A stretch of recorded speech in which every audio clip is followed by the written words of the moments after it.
Okay, so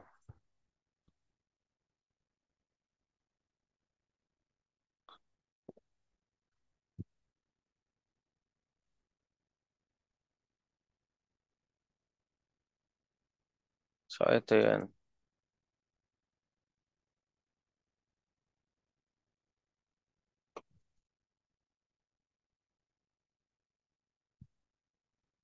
So, loadings.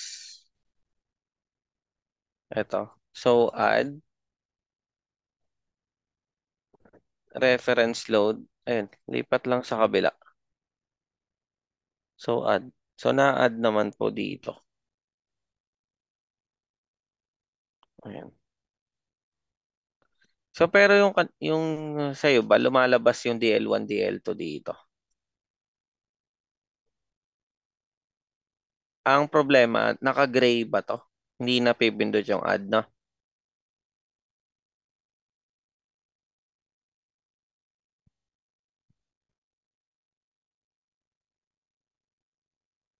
Hindi nag-a-appear dito sa kanan.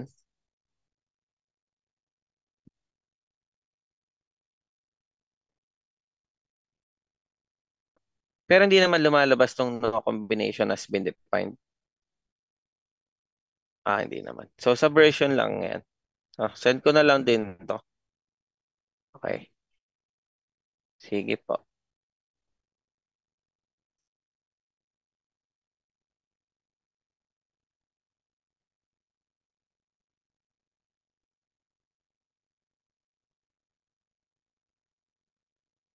Send ko to.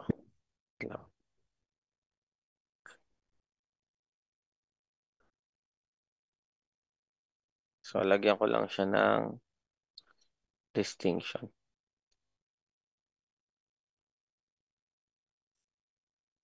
Ayan po.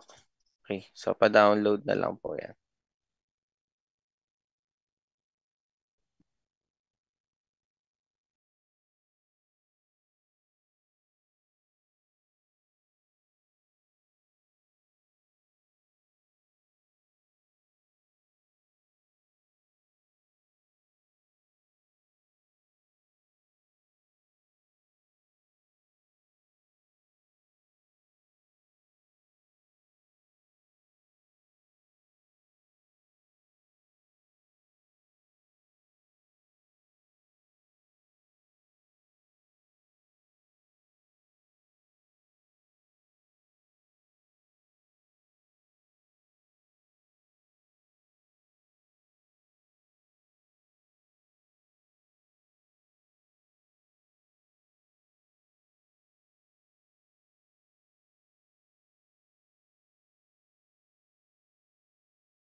Okay.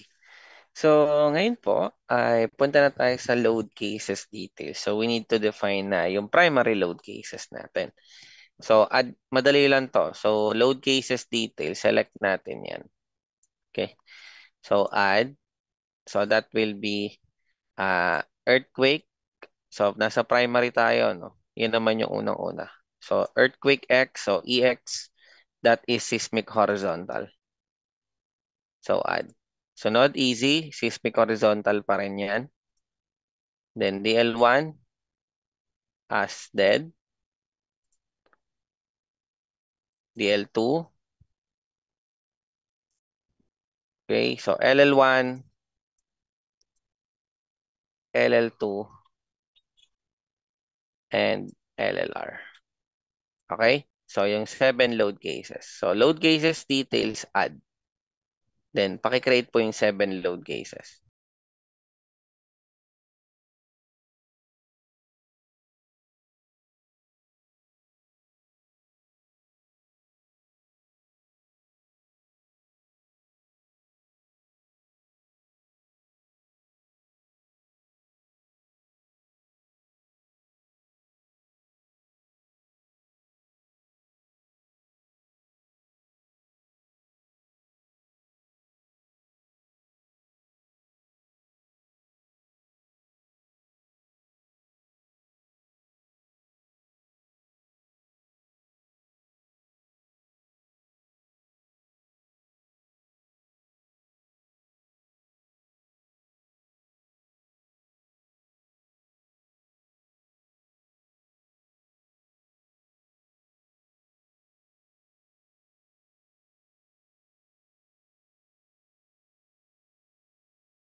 Okay lang po yun. Pag seismic lang. Ah, okay lang na seismic parehas yan. Actually, itong loading type natin, it doesn't matter on what you put here. So kasi, okay, tayo naman yung nagke-create ng load combination. So, in-specify ko lang to know na yung earthquake natin, that is seismic, DL, that is for dead load. Pero ito, kahit nga inan to, okay lang. Kahit nakanan. So, okay lang din. So, kasi tayo naman nagke-create ng sarili nating load combo. Hindi natin hinahayaan si STAAD na mag-create ng sariling load combo since walang pang ano dito, NSCP din. Okay? Yun po.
Okay? So, next natin, lalagyan natin ng loads. Ito. Okay? So, punta tayo dito sa ating EX. So, EX, add tayo. So, add. Okay. So, meron tayong seismic loads dito. So, seismic loads, so may factor and direction. Okay. So, this will be X direction. Okay. So, EX kasi. Then, meron tayong multiplying factor sa accidental torsion moment tsaka natural torsion moment. So, sa natural torsion moment, so, automatic yung building natin, meron na ito. So, regardless kung gaano kaliit. Okay? So, multiplying factor for accidental torsion moment naman. Ito, as per the code to, 5% or 0.05. So, dito, okay, parang way ito ni code na in case na mag-increase yung natural torsion moment, okay lang, ready tayo. No? May accidental torsion moment kasi tayo na 5%. Okay? So, parang factor of safety yan. So, as per the code. So, add. And then sa easy, ganyan din. Pero gagawin mo lang Z direction. So, close. Easy. Add. Okay. Seismic loads. Z. So, 0.05 and then 1. Okay? Yung DL1, DL2, nagawa na po natin yan dito sa taas. So, specify na lang natin yan dito. So, DL1 muna. Add. Gagamit tayo ng repeat load. Repeat load, reference load, itong DL1, lipat natin sa kabila. DL1 lang. So, add. Then, ganun din sa DL2. DL2 lang. So, DL2, add, repeat load, reference, DL2. Okay? So, pakigawa yung apat na load cases natin.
Okay na po, sir?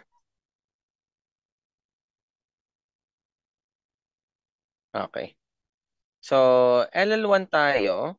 Okay. So, itong live load natin na LL1, yan yung tinatawag nating reducible live load. Okay?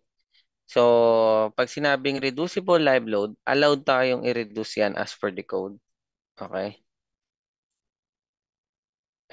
Reducible live load. Allowed tayo i-reduce. So, ano yung mga nilalagay natin dyan? Yung mga live loads natin sa mga levels na yan. Okay? So, kasi bakit? Office level naman ito eh. So, hindi yan puntahan ng tao. Okay? So, ano yung sa LL2 natin? Sa LL2, okay, live load din ito, pero unreducible. Okay? Unreducible. So, ibig sabihin, hindi natin nire-reduce yung live load dyan. Ano po ba to? Yung mga access, yung mga corridors, stairs, ayan.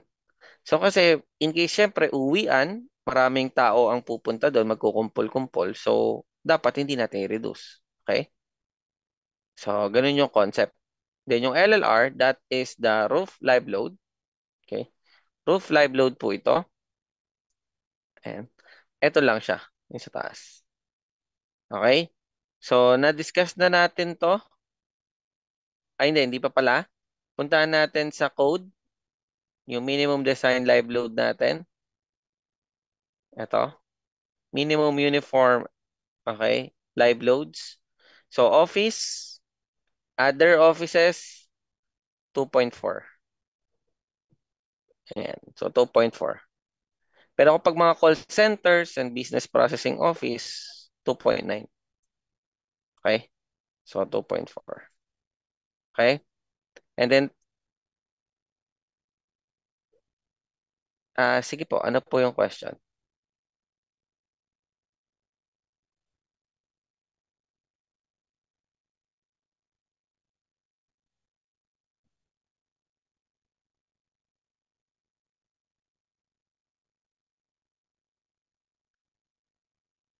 Ah, when it comes to, ano kasi, sa actual, ito rin yung sinusunod namin. Okay? Kasi, ito yung minimum ni code eh. Okay? So, hanggang minimum, ito yung pwede mong gamitin. Okay? Of course, mas lumalaki ka, okay, yung load mo, mas nagiging safe. Okay? So, pero, lalaki din yung loads mo. Okay? Therefore, lalaki yung mga sections mo. Yan, malaki yung i-resist ng mga loads mo. Okay? Pero ako, highly advise, kahit sa thesis mo, gamitin mo yung minimum ni code. Okay? Yung minimum live loads ni code. Yan. So, 2.4. Okay? Ito yung sa LL1. Yung sa LL2 natin, yun yung mga corridors, mga lobbies. Yan. 4.8. Okay? Ayan. So, punta tayo dito sa LL1. So, add. Reducible ito. Okay? Floor load. Floor load lang ulit to, yung ginawa natin kahapon. Group. Okay? So, yung LL1, negative 2.4. Okay? One-way distribution since 1W. And then two-way, uncheck natin to. Ayan.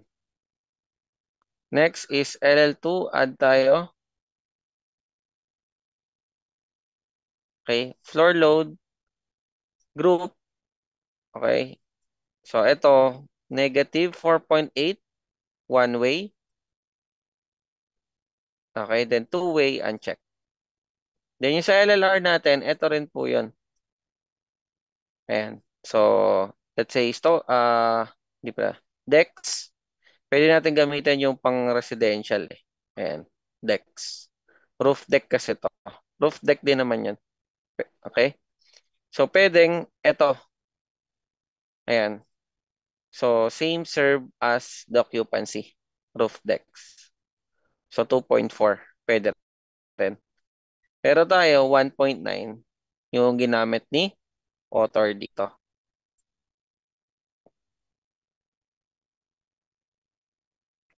Check lang natin yung ginamit ni author. Ayan, 1.9 yung ginamit niya. Okay? Pero kung ako to, sa thesis mo, gawin mo 2.4 din to. 2.4. So sa ngayon lang, gamit tayo 1.9 kasi yun yung ginamit ng author. Pero ikaw, 2.4 din gamitin mo sa roof. Okay? So LLR, add tayo. Okay?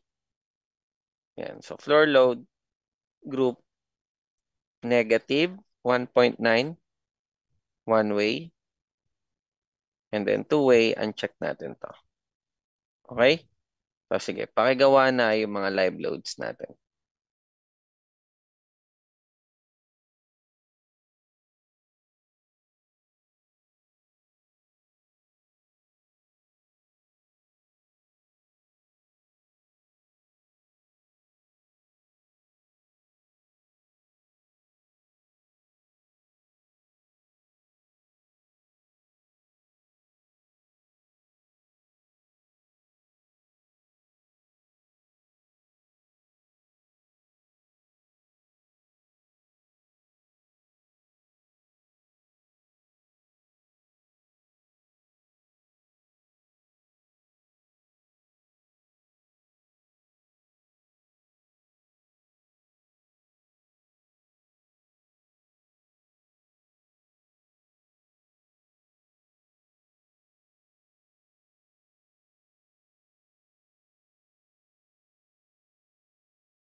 Okay?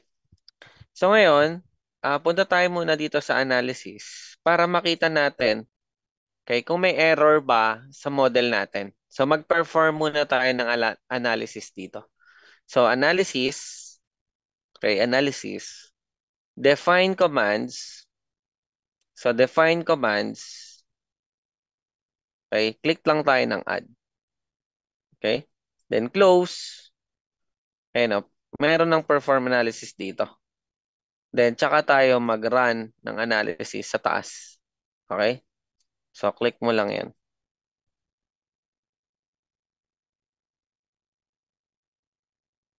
Okay?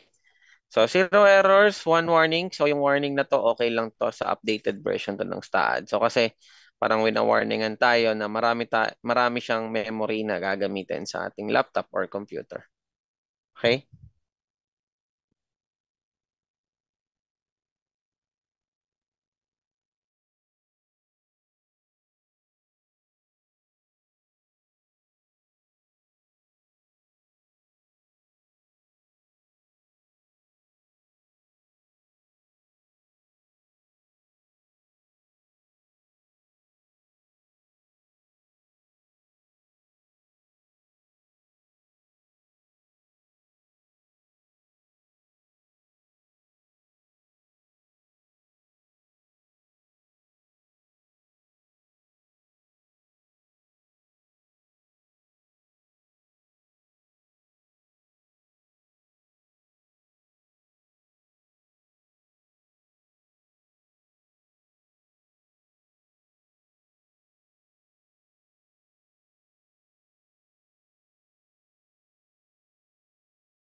Okay na po, sir?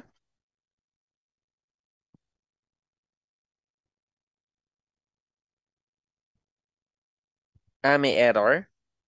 One error. Punta ka dito sa view output file and then banggitin mo sa akin kung ano yung nakalagay dito sa error. So may error na lalabas dito sa ilalim.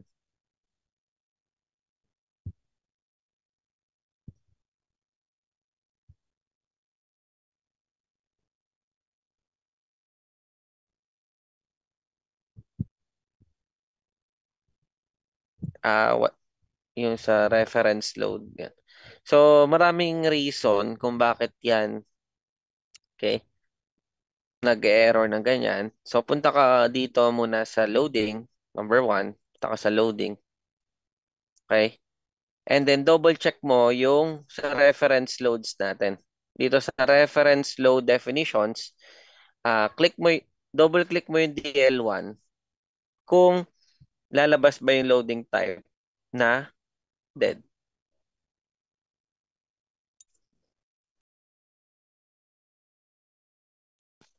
So may dead ka ba dito? Sa DL2 meron din?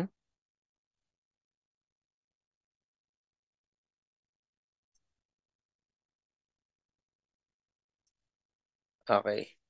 So next natin, okay, punta ka dito sa ah,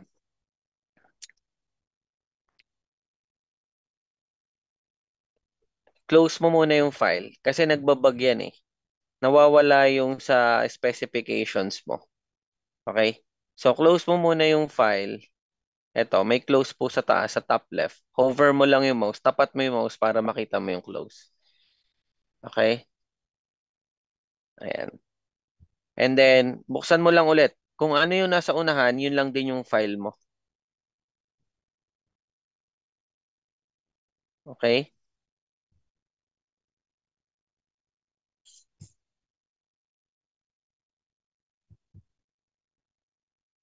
Ayan. So, balik ka sa specifications. Kung nakikita mo yung mga floor diaphragm natin, yung dia 1, dia 2, dia 3, nakikita mo ba siya?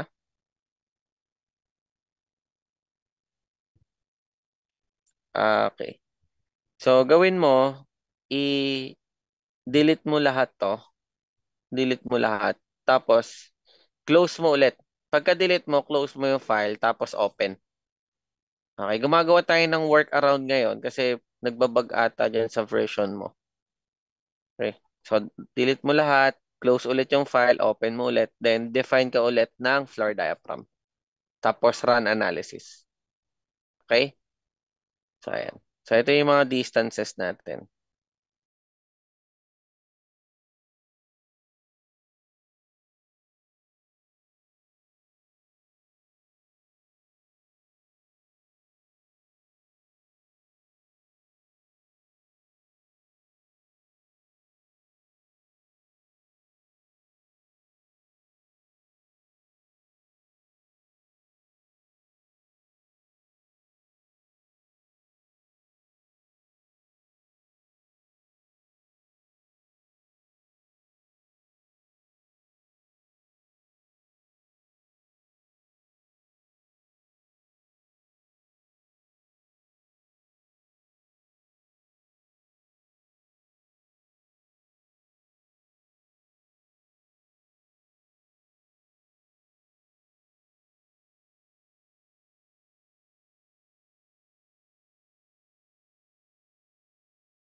Ano po, sir?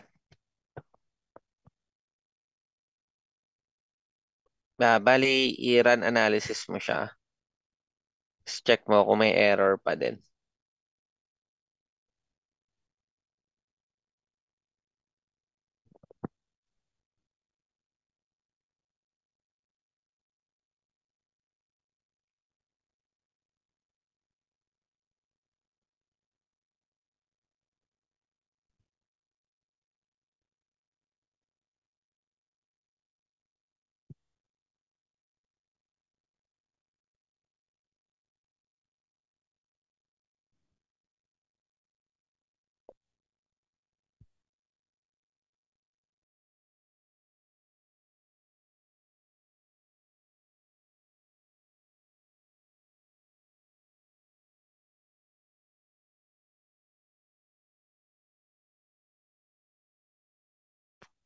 Ah, okay. So close mo 'yan.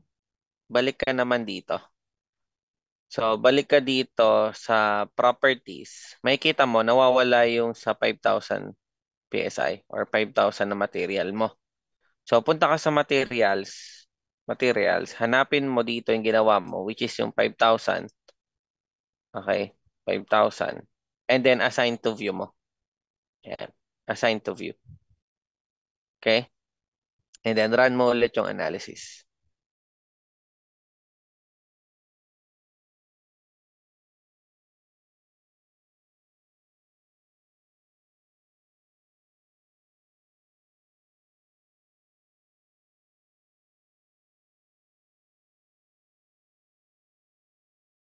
Okay? So once na okay na, so okay naman yung model natin, wala nang error.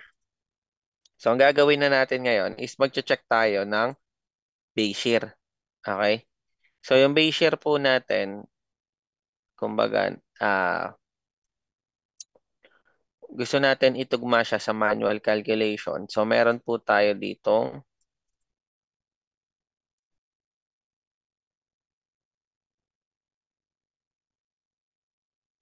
okay, Excel. So hinahanap ko lang yung Excel. So I think kasama siya sa binigay sa'yo nung nag-enroll ka. Okay? Saan na yun?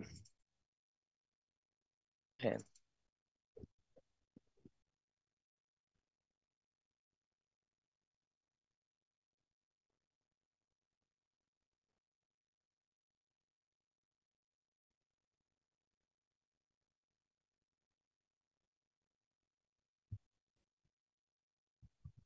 Ito.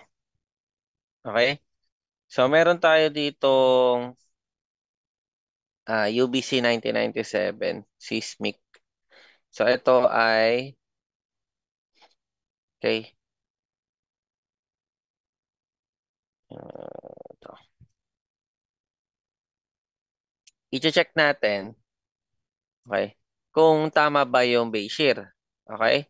So hahanapin mo dito, pag in-scroll mo yan pababa, may makita kang asterisk na rectangle. Okay, ito. Yan yung asterisk na rectangle natin. Okay? So may Bayesier dito. Okay? May Bayesier. Okay? Ayan. Yung may kilonewton. Bayesier yan. Okay? Ngayon, dito sa manual calculation natin, di ba ito yung mga seismic parameters natin na diniscuss natin. Then ito yung formula ng Bayesier. So CBI over RTW.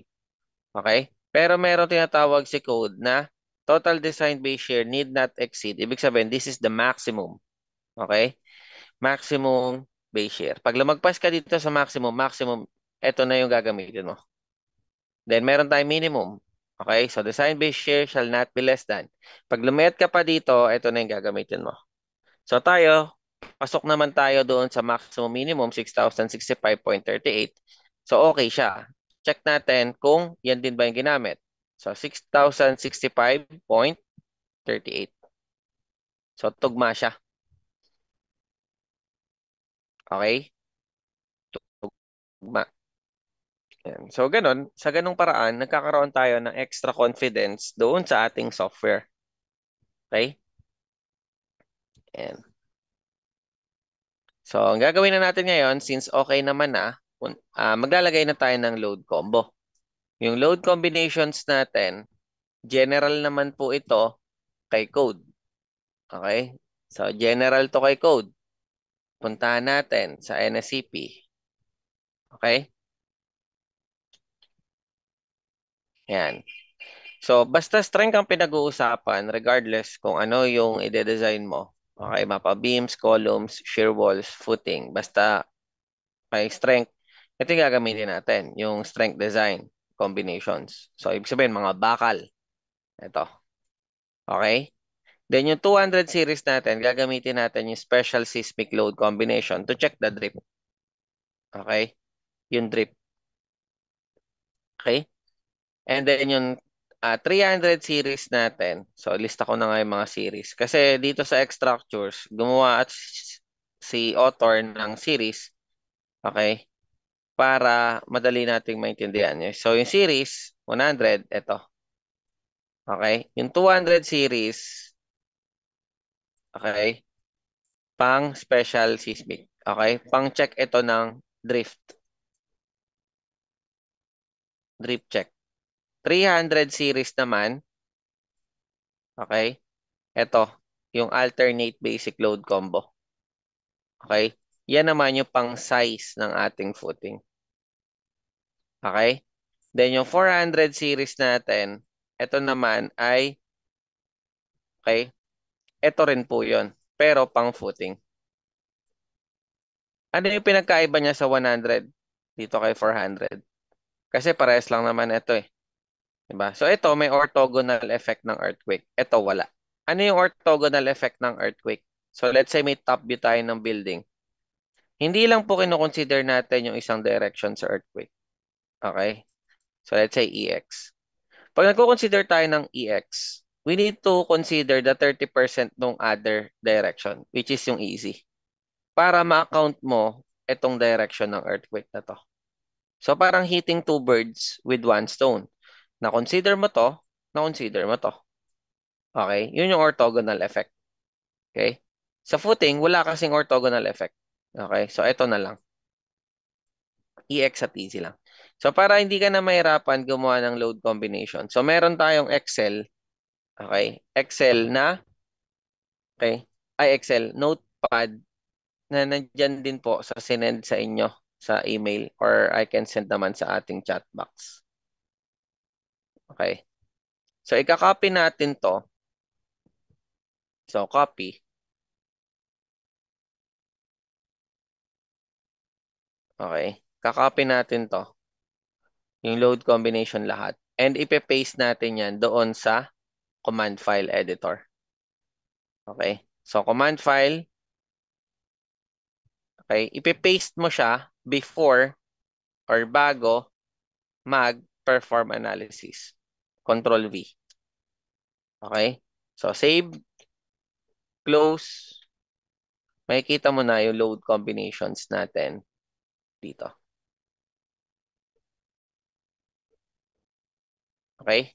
So, ito na yung mga load combinations natin. Okay? So, sige. Pakigawa na yan.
Ano po, sir?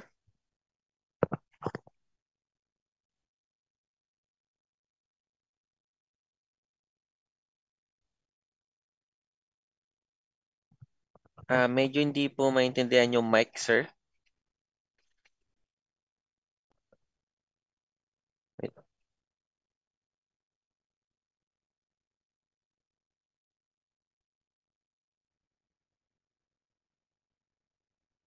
Ah, so sige, save mo muna yung file tapos send mo sa akin.